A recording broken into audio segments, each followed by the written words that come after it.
अब हम करेंगे क्वेश्चन 6। आपको वैल्यू गिवन है y square plus 19y plus 60।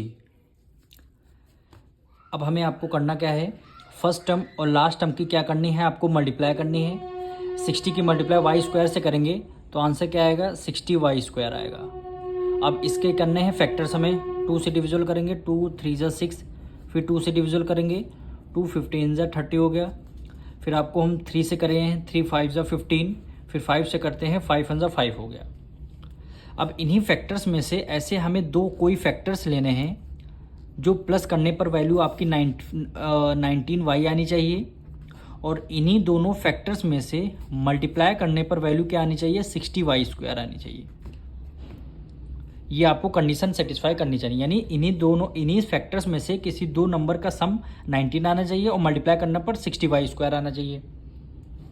अब यहाँ पे देखिए 2 की मल्टीप्लाई 2 से आपने किया, क्या आंसर आता है 4, तो 4 को आपने यहाँ पे लिख दिया। 3 की मल्टीप्लाई 5 से किया, 5 3 ज़ा 15, यानी आपने 15 यहाँ लिख दिया, और y लगा हुआ है तो आपने भी यहाँ पे लगा दिया। अब 15 में 4 ऐड करेंगे, कितना आ गया, 19y आ जाता है, ठीक है। अब इसी तरह 4 की मल्टीप्लाई यानी 4y की मल्टीप्लाई 15y से करेंगे, 15 4 ज़ा 60, y की मल्टीप्लाई y से करेंगे, y का स्क्वायर आ गया, यानी ये कंडीशन हमारी सेटिस्फाई कर रही है। और फैक्टर्स इन्हीं में से कोई लेने हैं आपको, यानी अलग से कोई फैक्टर्स आप नहीं ले सकते, इनका मल्टीप्लाई करेंगे, मल्टीप्लाई करने के बाद फैक्टर्स निकालेंगे, इन्हीं फैक्टर्स में से ये वैल्यू आपकी होगी।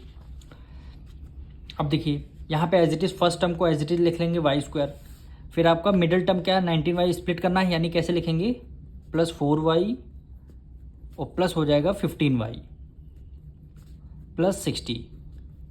अब दोनों को सम करेंगे, 19y आ रहा है, दोनों को मल्टीप्लाई करेंगे तो 60y स्क्वायर आएगा। अब देखिए फर्स्ट टर्म और लास्ट टर्म का क्या कर देंगे, आपका कॉमन आपको लेना है।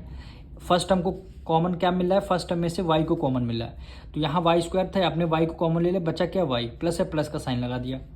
4y में से आपने y को कॉमन ले लिया, बचा क्या 4 बचा आपका।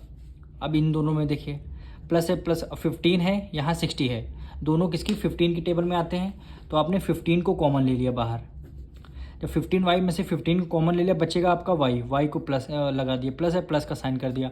अब 15 की टेबल में देखना 60 कितने टाइम बनता है, 4 टाइम्स में, यानी आपने यहाँ पर लिख दिया 4। अब देखिए दोनों ब्रैकेट हमारे क्या हो गए, सेम हो गए। अगर दोनों ब्रैकेट आपके सेम नहीं हो रहे, इसका मतलब कहीं ना कहीं आपने कोई मिस्टेक किया है आपने। तो जैसे सेम हो गए तो आपने 1 टाइम लिख दिया ब्रैकेट को, यानी y प्लस 4 हो गया। अब सेकंड ब्रैकेट में वो नंबर लिखना है जो ब्रैकेट से बाहर है, यानी y बाहर है और प्लस 15 बाहर है, तो आपने y प्लस 15 यहाँ पे लगा दिया। यही दोनों फैक्टर्स आपके क्या हो जाएंगे, आंसर हो जाएंगे।